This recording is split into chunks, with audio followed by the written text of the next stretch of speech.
Olha, perícia sempre tem alguma novidade, né? Estava conversando aqui com a engenheira Tatiana sobre as empresas fantasmas que nós não fizemos perícia, né? Não dá para fazer perícia numa empresa fantasma. Que situações são essas, Tatiana? Você pode falar um pouquinho, esclarecer? Nossa, nós fizemos várias perícias, onde você chega no endereço que foi informado para você fazer a perícia e a unidade está desativada, ou só tem só um segurança na porta. Aí você fala, nossa, mas eu vou fazer laudo do que se a empresa está desativada? Aconteceu inúmeras vezes isso, em várias situações. Na realidade, não é que a gente faça a perícia, a gente é nomeado, uma perícia judicial, com todos os dados, a gente faz o agendamento, só que quando você vai lá na empresa, não tem nada. Eu lembro de uma situação onde tinha só uma construção no final do terreno e não tinha segurança, estava toda fechada, não estava reclamada, não estava reclamante, não tinha ninguém lá. E aí, você faz o quê? Faz o quê, Tatiana? Nesse tipo de situação que a gente foi e não tinha absolutamente ninguém, fica mais difícil. Porque é possível você fazer um laudo com base no que as partes estão dizendo ou que algum documento. Agora, fazer um laudo sem nenhuma das partes comparecerem, provavelmente você perdeu o seu tempo de ir até o endereço. Porque na realidade assim, nós já fizemos perícias sem o reclamante, sem a reclamada, quando você percebe que dá para fazer a perícia. Você deve até estar se perguntando, sem a reclamada? Eu já até fiz vídeo aqui no canal falando sobre isso. Quando o agendamento é na rua, tá? São empresas que fazem, por exemplo, esses que trabalham na passagem de cabeamento na rua, ou outros tipos de serviços públicos que é na rua, aí você marca e aí não vai ninguém da reclamada, mas aparece o reclamante. E aí o perito tem que decidir se faz a perícia ou não, tá? Em ambos os casos, na falta do reclamante, na falta do reclamada e vice-versa, você tem que sempre analisar para ver se é possível fazer ou não.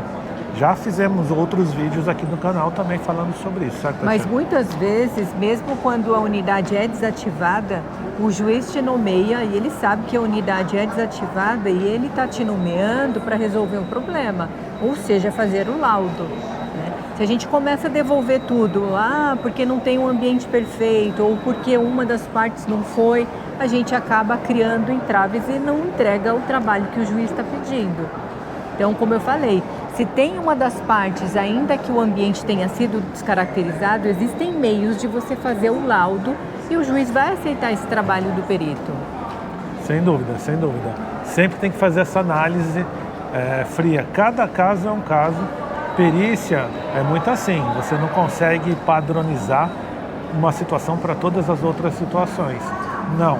Cada caso é um caso, você tem que analisar, estudar, ver se tem as informações necessárias, se nesse processo foram postadas documentações por ambas as partes, né, ou não, e então, para aí sim, quando você estiver lá, resolver.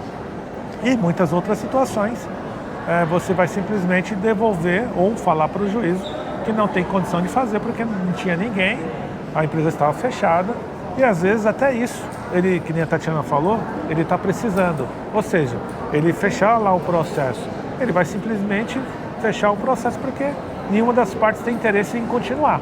Se nenhuma das partes apareceram e o perito foi lá e teve essa visão e essa informação, ele vai peticionar nos autos processos informando o juiz, certo, Tatiana? Correto. Eu acho que sempre tem meios do perito arrumar caminhos ou aprender como burlar todas essas dificuldades para poder entregar o laudo. Superar essas dificuldades. Para superar as dificuldades e entregar o laudo. O juiz quer trabalhar com pessoas, com peritos que consigam resolver. Dentro da perícia existem N problemas, N entraves e N situações que o perito tem que decidir rápido. Senão ele começa a não entregar, devolver, não dá para fazer, começa a ligar, perguntar, e aí E aí?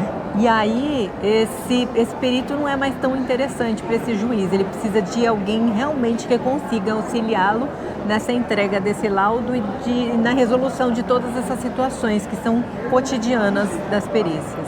E o fato é o seguinte, depois que você pega o jeito, nesse primeiro momento, para você que não está acostumado, parece que tudo é complicado. Mas não é bem assim. E eu falo muito sobre isso no nosso curso de capacitação. E eu vou te fazer o seguinte, para você que ficou interessado, quer saber mais sobre o assunto, eu vou deixar um link de uma aula gratuita. Você que é da área de segurança do trabalho, tecnólogo, técnico, engenheiro de segurança do trabalho ou profissional que tem interesse, que atua na área, vou deixar um link totalmente gratuito, uma aula de 40, 50 minutos, onde vai te falar mais sobre perícias judiciais na área de instabilidade e periculosidade na área de segurança do trabalho. Espero que você tenha gostado. Se gostou, compartilha, dá um like aqui e até o próximo vídeo. Tchau! Até, tchau!